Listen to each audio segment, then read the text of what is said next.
하나님이 오늘 우리에게 주시는 기록된 성경의 말씀은 누가복음 19장 1절에서 10절 말씀입니다. 신약성경 127쪽입니다.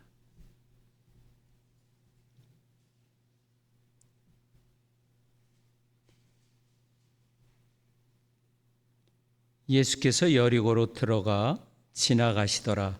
삭개오라 이름하는 자가 있으니 세리장이요 또한 부자라.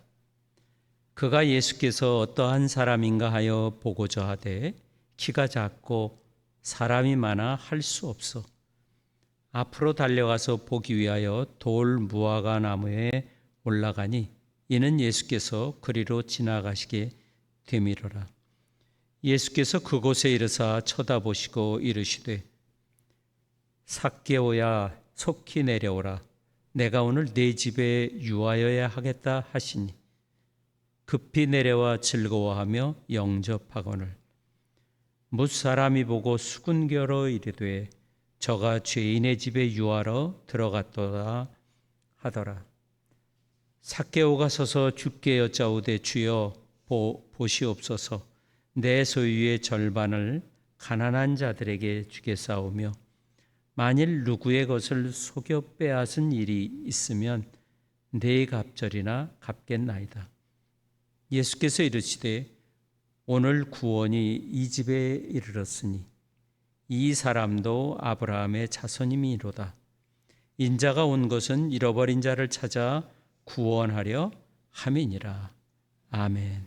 1, 2절 같이 한번 읽죠. 예수께서 여리고로 들어가 삭개오라 이름하는 자가 있으니 또한 부자라.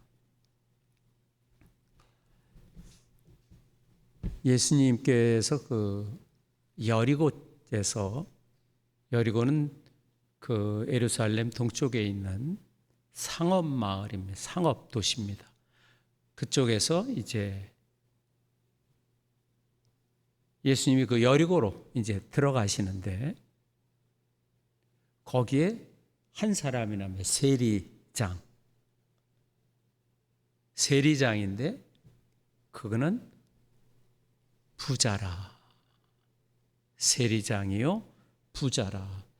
아마 상업 도시였기 때문에 또 세무서장이었기 때문에 돈을 많이 모을 수 있는 그런 기회들이 많이 있었겠죠. 그때나 지금이나 세금에 대해서는 아마 문제가 많이 있었던 것 같아요. 이 삭개오가 사람들이 많이 이제 예수님이 오신다 그러니까 보려고 했기 때문에 이 사람이 키가 작으니까 무화과 나무, 근데 여기 보니까 돌 무화과 나무에 올라가서 이제 예수님을 기다리고 있었던 거죠. 근데 예수님이 그걸 보시면서 삭개오를 지적합니다. 거기서 사람이 많았다는 게 전제돼 있잖아요. 근데 무화과 나무에, 돌무화과 나무에 올라가 있는 삭개오, 성경에 키가 작다 이렇게 표현이 되어 있는데 아마 키만 작은 게 아니라 여러 가지로 그 사람의 사회적인 인식을 나타내는 그런 표현일 겁니다. 삭개오야 속히 빨리 내려오라. 내가 오늘 내 집에 유하여야 하겠다.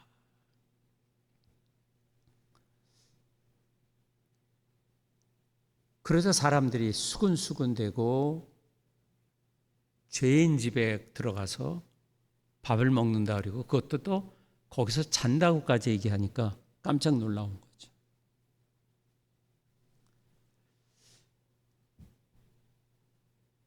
예수님께서는 이 삭개오라고 하는 이 세리는 그 당시에 그러면 왜 사람들이 삭개오한테 예수님이 속히 내려오고 내가 네 집에 들어가란다 할 때 왜 사람들이 그렇게 수군거리고 웅성거렸을까?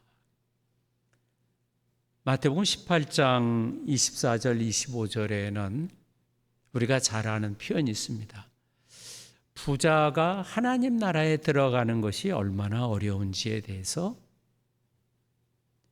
낙타라고 하는 큰 낙타가 작은 바늘귀에 들어가는 것이 더 쉽다는 거예요. 즉 부자가 하늘나라 간다는 것은 불가능하다는 거죠. 그래서 그 당 예수님 당시에는 부자는 하나님 나라에 들어갈 수 없다라고 생각한 거예요.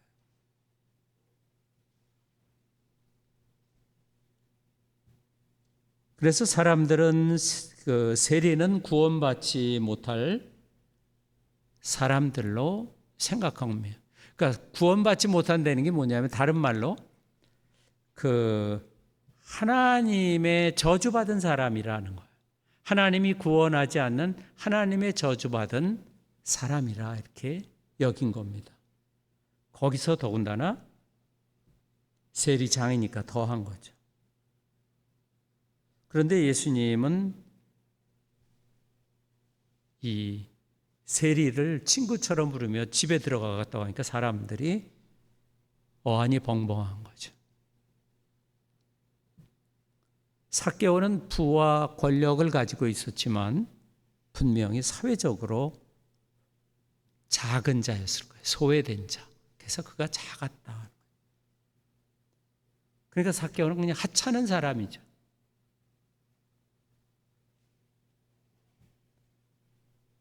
이 당시의 세리들은 로마의 그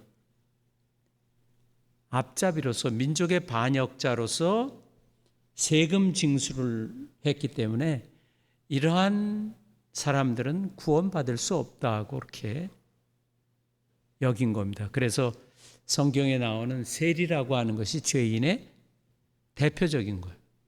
죄인 그럼 세리.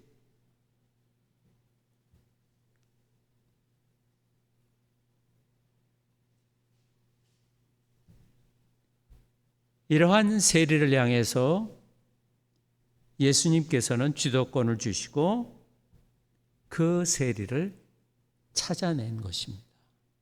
그래서 빨리 거기서 내려오라. 내가 네 집에 가야겠다. 6절 같이 한번 읽어보죠. 19장 6절 급히 내려와 급히 빨리 내려와서 아주 즐거워하면서 영접했다. 성경에서 사람들이 예수님의 말씀을 듣거나 예수님의 말씀을 받아들이는 행위를 하는데 이러한 행위를 할 때는 언제나 예수님 또는 하나님으로부터 시작된다고 하는 것을 우리는 기억해야 합니다. 예수님 또는 하나님이 항상 신앙에 앞서서 만남이나 또는 통찰을 사람들에게 제공해서 사람들이 믿음을 가질 수 있게 한다는 거죠.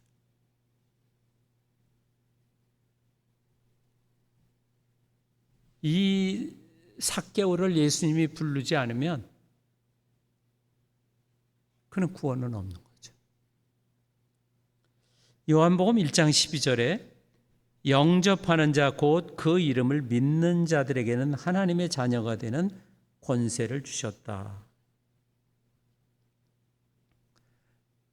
영접한다는 것은 받아들이는 거 아니에요. 맞아들이는 거 아니에요. 맞아들이는 예수님을 맞아들이는 사람이라면 누구나 하나님의 자녀가 되는 자격을 준 거죠. 곧 그분의 이름을 믿는 것. 그래서 요한복음에서는 믿음이나 예수님을 받아들이는 거나 동일시 하죠. 그 예수님이 하나님의 아들로 받아들이는 거예요. 사람으로 받아들이는 게 아니라 하나님으로 받아들이는 거예요.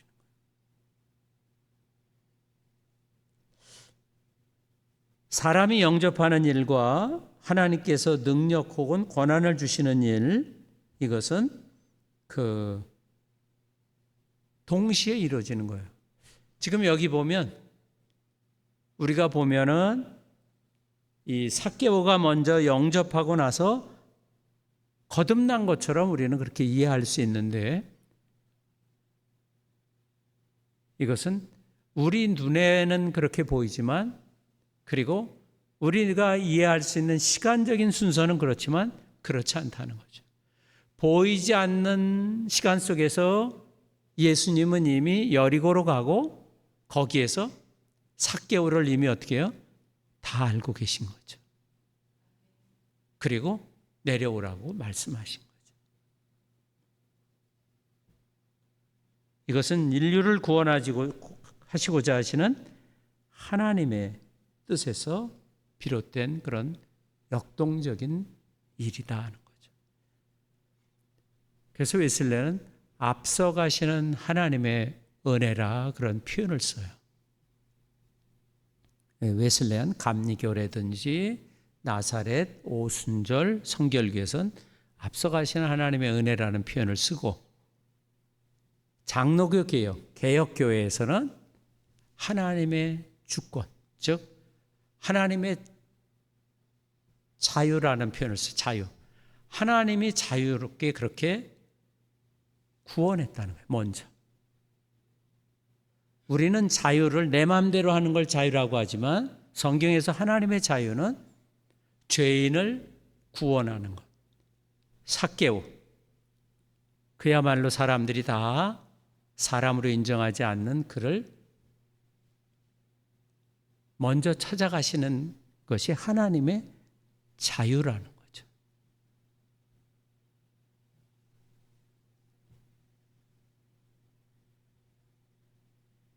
삭개오가 자기가 그 집에 들어가서 이제 놀라운 고백을 또 합니다.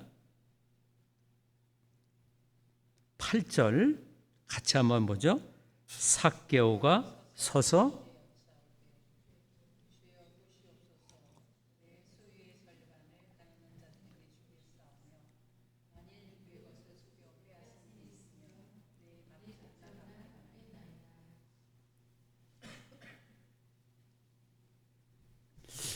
네, 이 삭개오가 어떻게 됐어요? 변화된 거잖아요.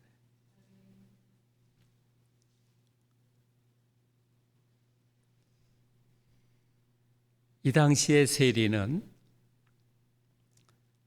로마 사람들이 자기들이 유대인들이 얼마큼 보는지를 알 수가 없기 때문에 유대인들 중에서 똑똑한 사람, 셈이 밝은 사람을 세무서 사람으로 채용을 해서 나눠 먹는 거예요. 세금을 10,000원 걷으면 너 뭐 2% 갖고 나 80% 달러 뭐 이런 식으로 거래를 하는 거죠. 그러니까 유대인들이 보면 어때요?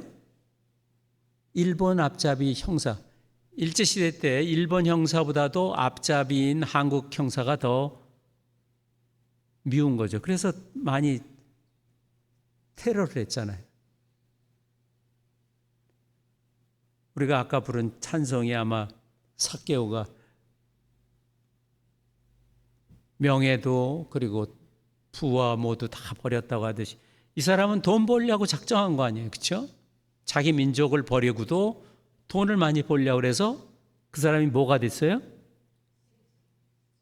부자가 됐다고 성경엔 얘기하는 거예요. 세리장만 된 게 아니라 세리장이면 권세도 있고 부자, 돈도 있고 다 가졌는데 사람들이 인정을 안 해주니까 문제가 된 거죠. 생각이 확 바뀐 거 아니에요. 돈을 최고로 알고 살아온 사람인데 요새 그 어린 초등학생에게 물어보면 꿈이 뭐냐 그러면 돈 많은 게 꿈이란 그렇게 그 리서치가 있다고 합니다. 참 씁쓸한 그런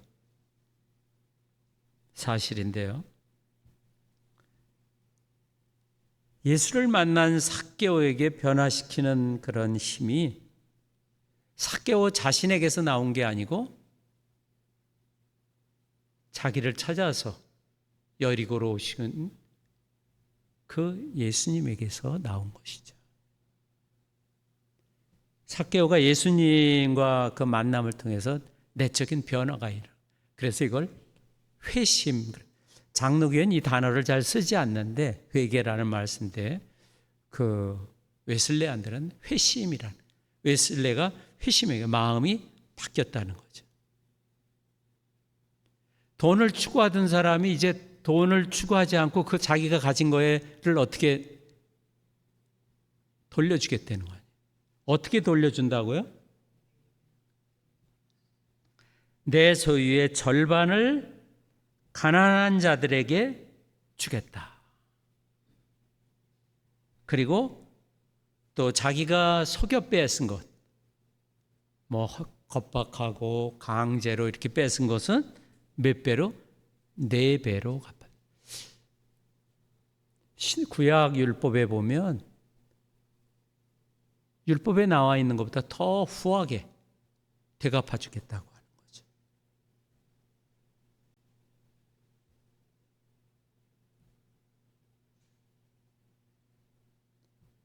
이러한 그 실질적인 회개, 이러한 그 참회는 삭개오가 이러한 회개를 했기 때문에 구원을 받은 게 아니고 구원을 선물 받아서 이러한 일이 일어나는 거예요. 구원을 이루는 하나님의 은혜를 통해서 이러한 일들이 일어나는 겁니다. 그래서 회개는 내가 하는 게 아니라 하나님의 은혜가 내게 올 때 내 안에서 자연 발생적으로 일어나는 고백입니다. 그 고백을 내 머릿속에 있는 걸로 하는 게 아닌 거죠.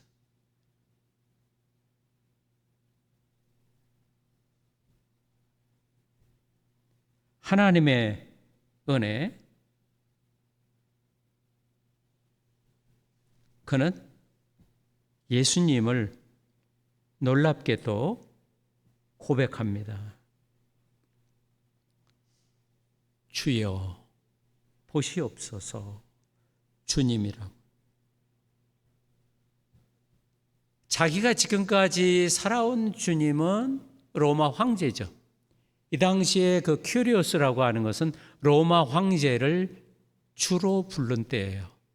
그런데 이제 그가 자기의 그 통치자가 아니고 자기의 통치자는 누구다? 당신이 나의 통치자고 하나님이라는 거예요. 주라고 하는 거예요.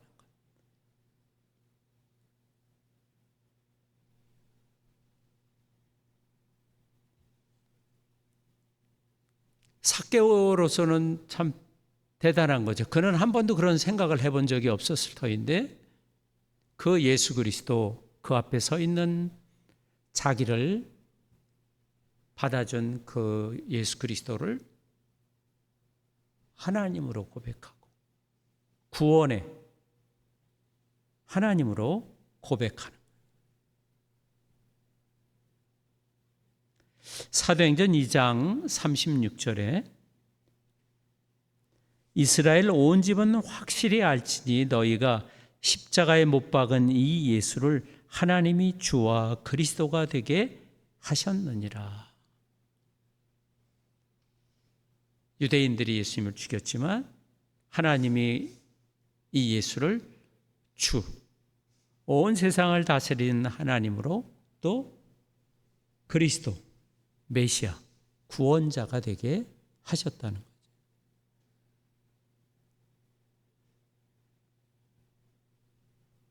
이 놀라운 사실을 성령을 통해서 삭개오가 고백을 하는 겁니다. 그리고 회심을 하는 거죠.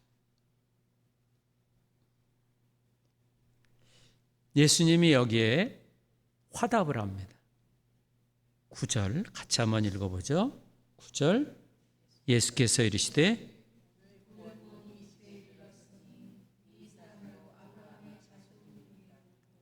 예, 오늘 구원이 이 집에 이르러서 이 사람이 아브라함의 자손이라. 지금 이 삭개오 이야기 앞에 그 이야기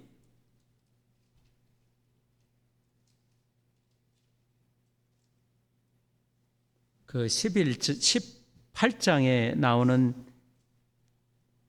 그 이야기들이 맹인을 고치는 이야기가 나오잖아요. 즉 이 삭개오의 이야기나 이 맹인을 치유하는 이 앞 못 보는 시각장애인을 고치는 이 이야기에서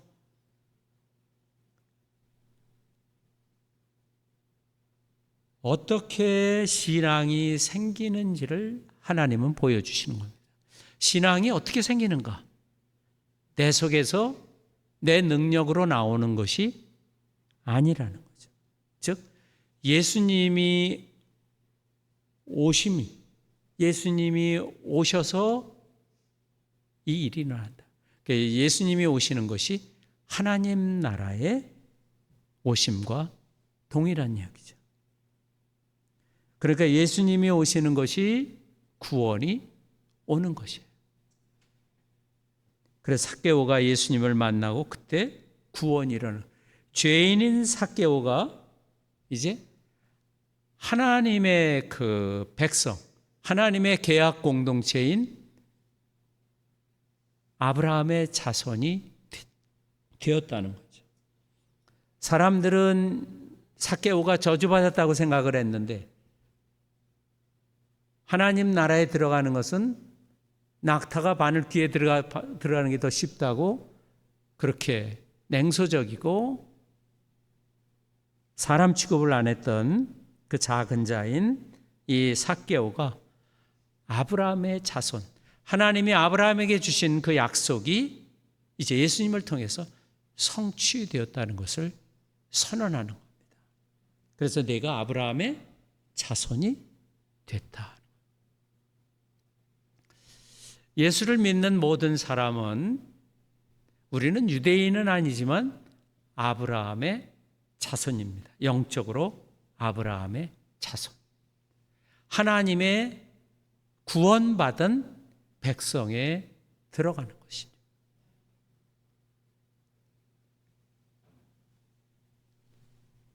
(10절) 같이 한번 읽어보죠. 인자가 온 것은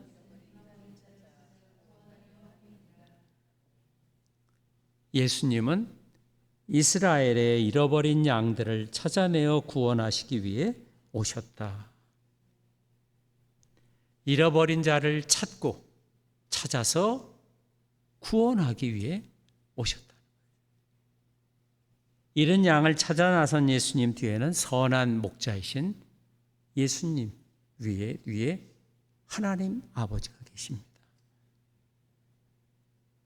선한 목자이신 하나님은 예수님과 똑같은 자비로운 마음을 품고 계신 거죠. 예수님과 삭개오의 이 만남은 예수님의 공적인 모든 활동의 일종의 요약과도 같은 겁니다. 그리고 이 누가복음이나 사도행전의 전체를 요약한 총계와도 같은 거예요. 즉 인자가 온 것은 잃어버린 자를 찾아 구원하려 함이라. 예수님께서 이 땅에 오신 것은 의인을 찾아서 온 것이 아니라 죄인을 구원하기 위해 오셨다는 것입니다. 하나님의 사랑은 한없고 우리가 이해하는 것을 넘어서는 것입니다. 하나님의 은혜로 이미 삭개오처럼 아브라함의 자손이요, 구원을 받은 사랑하는 성도 여러분, 담대하게 하나님의 은혜 아래서 살아가십시오. 그분의 은총을 찬양하면서 또 삭개오 같은 사람들을 예수님을 대신에 찾아가서 기쁜 소식을 전하는 우리 모두 되기를 바랍니다. 기도하겠습니다. 들은 말씀을 붙들고 잠깐 같이 통성으로 기도하겠습니다.